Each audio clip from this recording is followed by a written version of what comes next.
Hello everyone, and welcome to The Freak View, where we talk about good music. And while you may not know this based on the recent stretch of music I've been listening to and reviewing, I do occasionally enjoy a bit of the metal, or the metalcore. So I think it's only appropriate we talk about what's become the new big thing in metalcore, August Burns Red's album Rescue and Restore.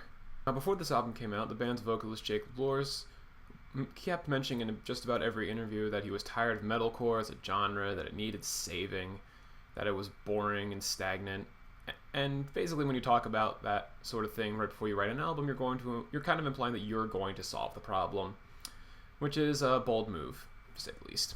So that plus all the random experimental moments that happened on the band's last album, there was a bunch of Latin sections, there were choirs, there was a lot of pretty cool things going on there. All that kind of stoked the fires of speculation as to what sort of ridiculously experimental progressive things would happen on Rescue and Restore. And, well, really all that it has is a lot of pretty straightforward, hard-hitting, and really well-executed metalcore.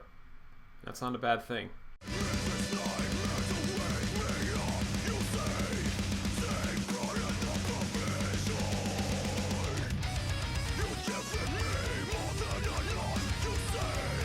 See, it's a little bit hard for me to capture the essence of what makes an August Burns Red album good in just a couple, 10-second clips. They really don't like traditional song structures very much. They kind of just plow through a song, maybe repeating a few riffs here and there, but mostly it's just a random hodgepodge of verse, breakdown, melodic section, and they just chuck them together in a random order and see what sticks.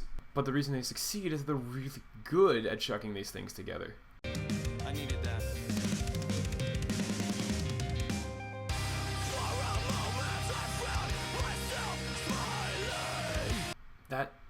That transition to the heavy part is perfect.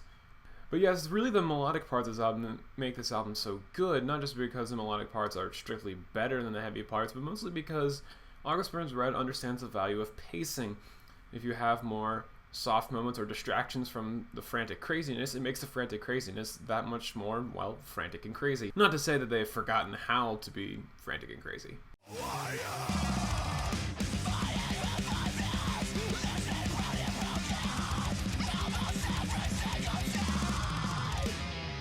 But for the most part, this is a pretty typical ABR album. It's just a little bit more refined than usual, and it has a better sense of melody, and it's paced pretty well. So like most August Burns Red albums, it's a consistently good listen from beginning to end.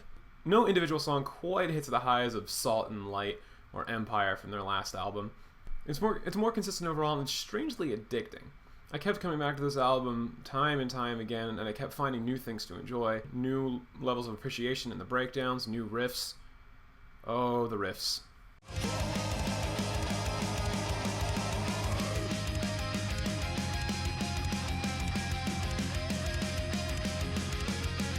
And considering this is the end of a song that's been alternatively blisteringly fast and hauntingly melodic, this kind of triumphant riff stuff is just perfect.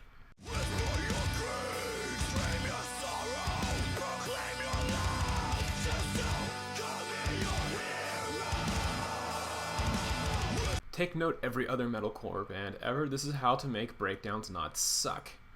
You layer in more instruments, you don't just stick on the same note the whole time, you keep your sense of melody. August Burns Red has been criticized for having too many breakdowns per song in most of their albums, but here, not only are there fewer breakdowns, but they're all really good. The only song that really tries to be experimental and progressive is this one, in which the band takes every instrument they could find in a closet and chucks it into the mix just for laughs, and it somehow works.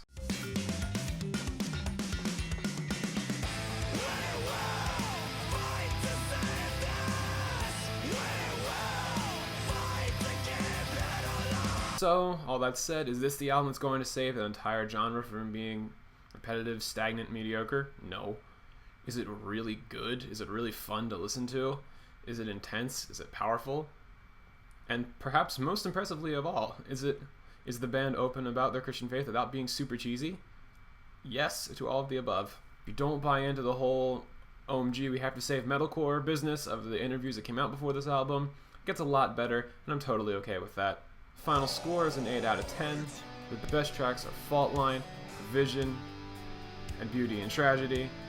And now I'm done with that. Go listen to good music, everybody.